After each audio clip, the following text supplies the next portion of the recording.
delighted to hear Mr. Khan and to see him. So if you wouldn't mind doing your photographs now, in the in the next. Oh, fantastic! Yeah. Oh, another one. Oh, this side. Oh my goodness.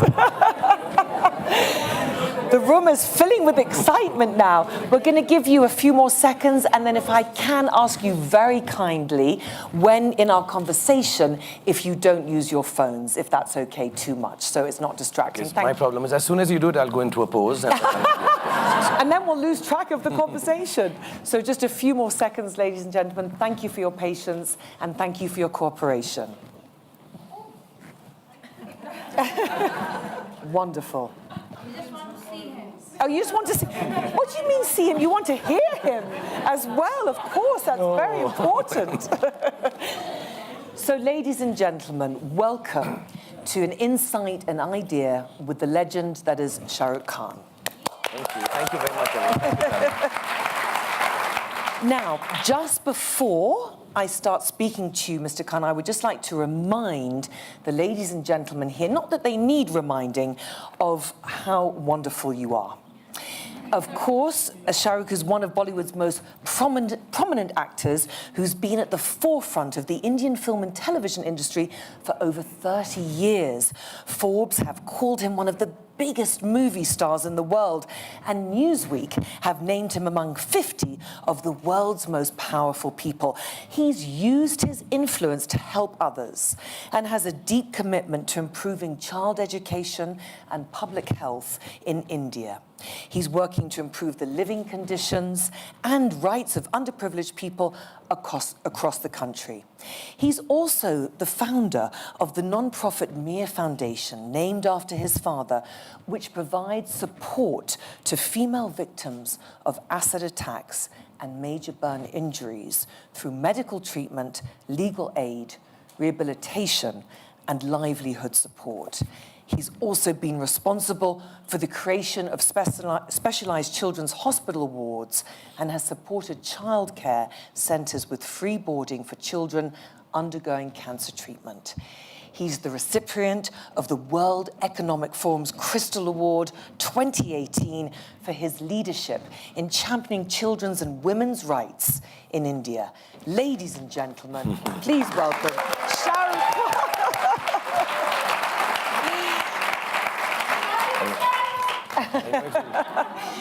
It's been a long time since a lady sat so close to me and praised me so much. Thank you, Tanya.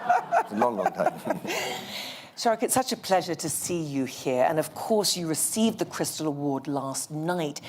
It's a big honor. What did it mean personally for you? Because, of course, you've received many awards from around the world. You've been praised for all your work in your career so far. But what did last night mean for you? To be honest, like I've always maintained this, and I think a lot of people, and I'm being very honest about it. I love awards, like I mentioned even last night, movie stars are meant to be narcissists, and we're supposed to be self-obsessed. And when we do a job, a film, or an act, you want to have the biggest award. And I'm, as a matter of fact, if I may say so, rather greedy for them. But having done this work, what I was doing, I had no idea, to be really honest, that awards like this exist. When you're doing, see, what I do as an actor is what I do, and it's good. And I always think it's the best, and I deserve the award. And when I don't get it, I believe maybe the guys didn't understand the amazing art form that I portrayed at that time. But for something like this, I'm not saying it with modesty, it's truly undeserving. Because, when I started working towards this actually 4 or 5 years ago, the foundation came in about 2.5, 3 years back, because we needed to regularize it. When I was working with these women, I went in with the concept of a huge amount of, how you are not narcissistically compassionate, that I'm doing a good thing, I need to do this. And that's how most people start, I think, or at least I did. And then I realized, being with them, that they didn't need any empathy. They're very brave on their own. They didn't need any charity. They just want a certain sense of solidarity. They just want you to be with them. And they don't need another definition, which we are only too eager as a society to keep giving women one after the other. When I say women in this case, because 85% of the people, acid attack victims, are women. And I just started feeling that they're doing much more for me after being in a profession where beauty is really looked up to and loved, and we're surrounded by it, and we are all the time talking about it, you know, from the smallest of things to the biggest things, how beautiful this is, how beautiful that is, how pretty films are. And then suddenly on this world where that beauty has been stolen away from you, and they don't need anything but just to be able to, define themselves for themselves. So when I get this award, it actually is the first time in my whole career that I've gotten an award for somebody else's work, somebody else's courage, somebody else's great thoughts, and I genuinely believe that. I'm not saying it out of modesty. So it's really nice that I'm here, also meeting so many people who have a similar strain of thought as I have, on much larger scales in terms of setting up foundations. That's something I don't know how to regularize as yet. So I'm here to learn, and I was very, very humbled, and I'm extremely grateful for the award, and especially to Mrs. Schwab for holding it for so long while I gave a long speech. She's so petite and sweet, and she's holding that award. And I asked her, is it heavy? She said, no, it's not. It's all right. But Jacques, you started the Mir Foundation in 2013, and of course you are helping women who have suffered horrific acid attacks and burns and these awful injuries. But what motivated you in the first place? Because, of course, using your global stage, using your global fame, you could pick a number of different initiatives, a number of different charities. So what made you start the foundation? Actually, Tanya, it's the number. I was in a hospital. I had some physiotherapy to be done for my shoulder, and it's a hospital I go regularly to, and always visit. Everybody, kids and women and families. They come, please visit the rooms and all. So I always go for around late at night, so I don't disturb people. And there was this case of 2 kids from Kashmir whose house had been bombed. And I think they lost their family, and they had 60–70% burns. And at the same time, I wanted to buy a new PS3 had come out, a PlayStation, for my son, and the shops were closed. So I'd got a shop open because I'm a big movie star. And I got that PlayStation, and I then went to this hospital for my physiotherapy to bring this. And as I saw these kids, and they didn't even realize the extent of suffering they had, actually. They were so young. Yeah. And so I left the PlayStation there. And on the way, I tried again to get the shop reopened for my son's PlayStation, but it failed. And I came and told my kids about it. And I think things happen by chance sometimes for the good. Yeah. And I saw them, and they recovered over a year and a half. We got some really nice doctors to come down, look after them. My kids were of similar age then, a boy and girl. So it was, I guess, a more personal compassion also that came into being. When you become a parent, then you become a little more compassionate and gentler. And then I met these ladies, who had been victims. And I kind of started studying, finding out from people, and realized that officially there are only 400 acid attack victims in India. And there's so many issues we all can follow, like you said, and I participate in lots of them indirectly. My friends do it, and sometimes your presence is important so that it gets a voice. So I do all that. But this, I thought, is it's just a number. 400 is a number that I think I can individually, without really having to run from pillar to post, contain, rehabilitate, perhaps, and I pray for myself that my business becomes so big that I actually employ all of them with me.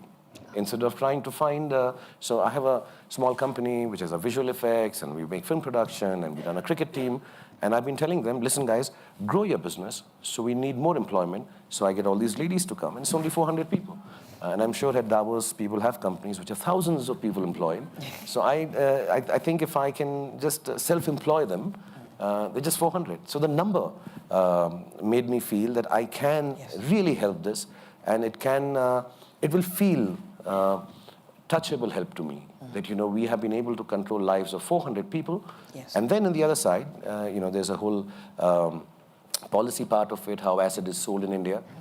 Then there's a law part of it, the oppressor, how they should be punished.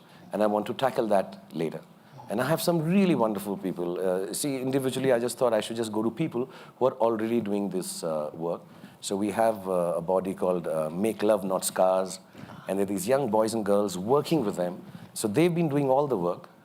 And Mir Foundation kind of connects with them. And we want to encompass everyone around the country and try to, sort it out. We hope so, opening some rehab centers.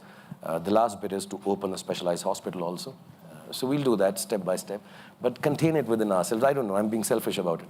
I just want to do it myself. I just want to be able to get it done with like-minded people who feel the same about this as I do. Shahrukh, women make up 80% of acid victims in India. And I just wondered, you talk about helping them and, of course, finding the solutions.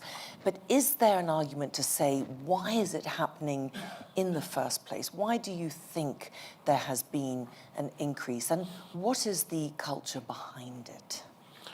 We have now collected data, and we're doing this even geographically, that where all it happens more in the country and around the world, not just the country, and how some places, the increase in the punishment going up to death penalty in places has actually reduced this. Okay. But I think it is, it's the unfortunate same strain of thought where, we keep coming back to this, and it's really unfortunate that a woman is not allowed in a society to assert her choice more often than not. And it's as simple truth as that. And there are different ways and methods and level of brutalization that men go to so that women don't have the right to assert their choice. And this, I think, perhaps is the most brutal. Or one of, you can't actually quantify it and say this is most or not. But this is the unfortunate truth. And I think this categorization of women as a gender, which is whose choices have been taken away, or whose society is so keen to keep on defining and wanting this gender to stay in that definition. I think the problem stems from there. It's a larger issue, and as sooner that we can curb this and get this whole conversation of equality actually becoming true and clear, I think these kind of issues will get resolved on their own. But till then, yes, you need to make sure this oppression and this exploitation is kind of controlled by people who want to as much as we can. How do you think people can take steps to change minds and to change hearts in respect to how women are treated in India? What do you think are the action steps that people can take to move this conversation, as you say, forward? I think, there are 2-3 things I think which are going to happen. And so I'll try to speak in the larger perspective, not just in the Indian context. Yes. I think it's the methods of oppressing women are different in different parts of the world, but the oppression is what is common. I think this categorization of humanity that started, and I think categorizing people according to their biological differences is perhaps the oldest and the most primitive, so to state. And I think we are so scared of things that happen to us which are not familiar. We as human beings, even as specialized corporators and everything, we are so keen on putting things into boxes so that we understand them.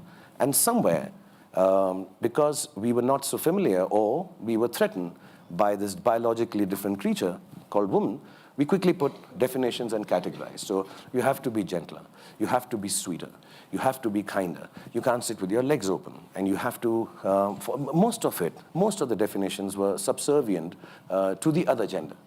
And I think this categorization is going to fall through in some time. And for that, of course, all of us, and we'll have a lot of conversations, and every time we're talking about empowerment of women and how it has to change.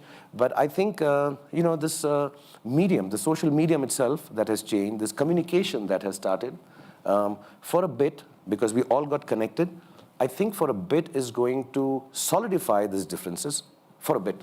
And then they'll all just crack. I think it's going to be a natural phenomena of progression. But till such time, all I need to tell, I mean, of course, when I was yesterday, I think, one lady came up to me and said, so you have to talk about how men should change their attitude towards women. Most certainly. But I would just like to tell women, and I don't need to actually, but I'll still say it, women just be women. I think there is nothing more equal than that, because a bully tries to oppress you, and two things happen. If you get oppressed, he's very happy. Even if you retaliate, he's happy because he got to you. But if you just remain as you are, the only thing we all look for is validation as human beings. Only thing the women are looking for is, please don't define us. We don't want to be defined by society. Let us just be who we are. So do not, there's a thing I was discussing with a friend of mine on the phone, that we even desexualize powerful women. It is the most shocking thing to me. Yeah. Sometimes they're powerful women, and we somehow desexualize them. That she's so much like a guy. She's such a man. The way she, because men are scared. Yes. Men are scared. Do you think they are, Shahrukh? Most certainly, I'm scared. What are you scared of? I'm scared of women loving me too much. Okay, that's very different. That's very different.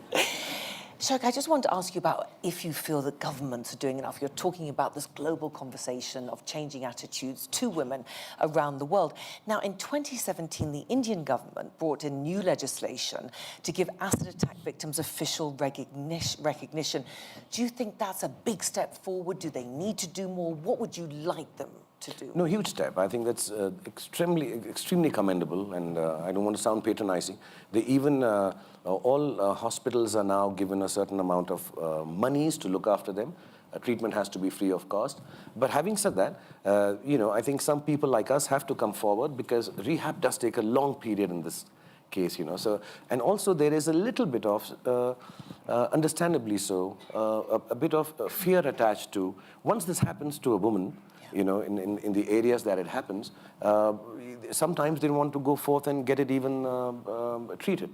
It becomes like a stigma. It becomes, and it's a very scary thing, So a lot of women are not able to have access to all these programs that have come in. Of course, this recognition plus even the monies that are being given is a fantastic step. So I think the awareness part is something that we'd like to bring and go up to these women. That's why we are even trying to offer legal advice. We want to take them under our fold and say, listen, it's all cool, let's just get down, we'll get you treated. And yeah, there is money sanctioned by the government for this treatment, apart from the one that we can bring forth if we have to.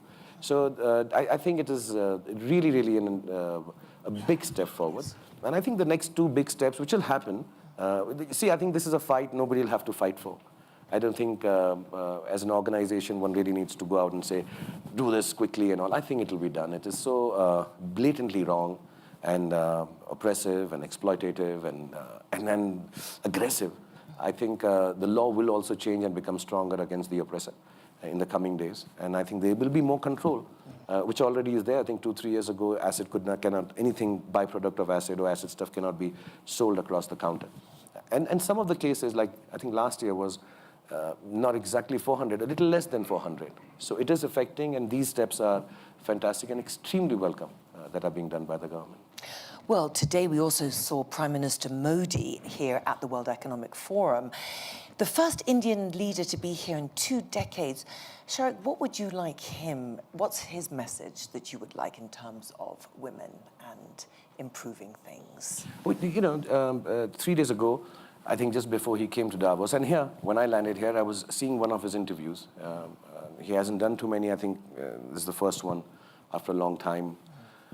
And he said one thing which was most interesting, which he did today, which we're all very proud of, that I'm going to Davos to go and, in Hindi they say, dhindora pitna, to drum about the resilience of the Indian people in face of such strong changes as GST and demonetization and other stuff that is happening. And that's what exactly he's done in the speech, so that's nice. So he came and said, you know, if you want peace and you want prosperity, if you want happiness and health, and if you want wellness and wealth, come to India. So all that is it's like first time, like you said, in 20 years, yes, an Indian leader's here. And I think first time in some years, India is changing a lot. So it's wonderful for the Prime Minister to have come here, spoken the way he did. And his, you know, there is this whole drive he started with when he came to power, which is about, you know, Beti Bachao, Beti Padhao, which is about, which I think is outstandingly amazing. It must have been there, but he's brought it to the fore, that get the girls to be educated. Yes. That's how you'll get them to prosper and save them from being oppressed. So I think that's a big drive all over the place. And yes, these kind of drives take time. So I think they're going to show results very, very soon. Then there are some changes in the law, in the triple talaq law that is being done. So a lot of oppression to women. I think this government is giving a huge amount of onus upon looking after things that they can do for the betterment of women in the country.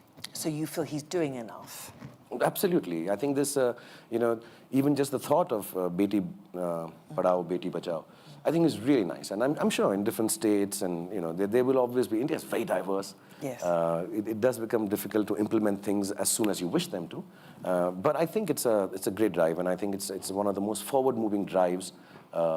Personally, I like two of them, Make in India and Beti Padhao Desh, Beti Bachao. You know, I think these two are the best ones, where you want to make everything in India and get our ladies and girls to get more educated.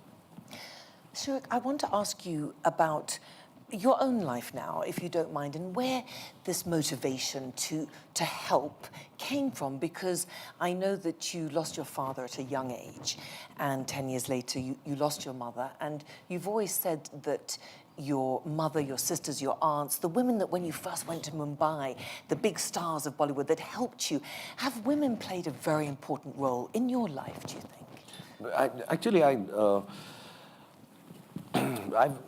How do I say this without sounding wrong? I don't spend time in the company of men. Okay. I'm sorry, gentlemen, but you know, won't be spending time with you today. Yeah. Well, I was 14 when my father died. So I had a mother. My mother had no brothers, and her father had passed away. So I had 3 aunts and a grandmother. And then my mother passed away. I have a sister who's unmarried, lives with me even now. Then I had a wife, and then I had a daughter. And in between these two, I started working with all the girls in the country when I became an actor. Yes. So I've not had the chance to be with men. Yeah. So I am naturally inclined towards women. I'm choosing my words very, very carefully, lest they are misconstrued. Yes.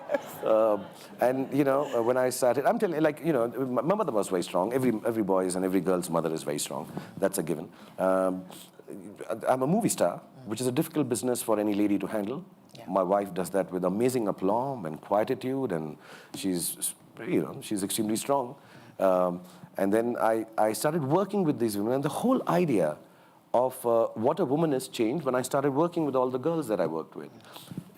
On the exterior, they're the most beautiful women, physically charming, attractive. They work harder than I do. They come 4 or 5 hours before I even land on the sets. They are, and I'll say this, I've seen it with my own eyes, or felt it, not seen it maybe. They are somehow considered secondary in the scheme of things of this film world. It's a man's world. Like I said, they work harder at everything. And at the end of it all, when the film ends, I take all the credit and become the biggest superstar in the world. Yeah. And they don't get anything out of it. You know, they're just Shahrukh Khan heroines. And the beauty of it is that knowing how unfair it is, they have not reduced themselves and gone into victimhood. I think that's something that I love about most of the women that I've spent time with. There is no giving in to victimhood. They are not turning around and saying, you know, God, what I can do, this world, you know, this is a man's world, and I do. None of them, they have the courage, the bravery, the strength to realize that, you know what, this is how it's going right now. I do work harder than Shahrukh. I am better than Shahrukh. And I include my wife in it, my daughter in it, my sister in it, and all the girls I work with. And yeah, it's all right if he's sitting at Davos right now and giving the speech. We are not there. But they know they are the real strength. And because they know, I know that they know, I just love them and respect them so much. So when I got an opportunity like this, I'm like, I need to work with women. I know it may sound confusing, but it's the truth. I just want to work with women because here I found a set of women who are also actually, none of them, you know, there's Lady Gulnaz, there's Nidhi, there's Kanta. I meet them and they're really naughty and sweet, just like my heroines are. Their faces have been unfortunately disfigured, but they still smile with the same kind of madness that they must have earlier. And none of them have succumbed to victimhood. And working with these women, I realize I have got so much courage. You know, here I am cribbing about, my God, this film has not collected money, oh, that movie star. And I've been finding so many faults with my life in the last 10 years. And realizing that, God, I have so much more, oh, I don't have this, I don't have that. I want a private plane and small little losses, things feel as if the world has come to an end, the whole world is against me, and you know, I've become such a victim. And then I started working with these ladies, and I realized there's nothing wrong with me. And I think that strength has only come because I've spent time with extremely strong women, and the strength is that they don't, they just wear it off the cuff. They're not saying it to the world. Neither does my wife talk like this, my sister or my daughter. And like I said yesterday, I really want to thank them for bringing me up well, that they've taught me that I have to request them to get a yes out of them. Sometimes implore, many times beg, but never to force a yes out of them. So I think this way, the way my sister and my wife and my daughter have brought me up, just makes me feel a little more happy in the company of women, and I'm draining them of all the courage they have. I want to thank every woman, guys too. It's nice to, I mean, you're wonderful, and I'm not saying you're the oppressors, you all are wonderful. But I really want to thank every woman for allowing me to drain so much bravery from them and keep it in my heart. And I really am. I tell my two sons, I want to be a woman when I grow up. Well, Shahrukh, it's very inspiring for everyone to see your passion about making a difference in terms of equality, in terms of everything that you're doing. And I just, as a final question, and I'm very sorry, ladies and gentlemen, but we have run out of time. Here at Davos, creating a shared future in a fractured world, what is your message? I think, like I was saying, we are in a world which is, like I said, humanity is so strongly categorized. Even business-wise, you know, specialization and categorization is, we think it's specialization, and we've done it so strongly. I think it's going to change now. And I think Davos is completely right in bringing this to fore. Also, we will notice, you know, the chauvinism of some of these categorizations coming out very strong. Religion, the differences and categories we've created really strongly on social media. You'll be trolled and you'll think the whole world has gone mad. We are right now at the cusp of that.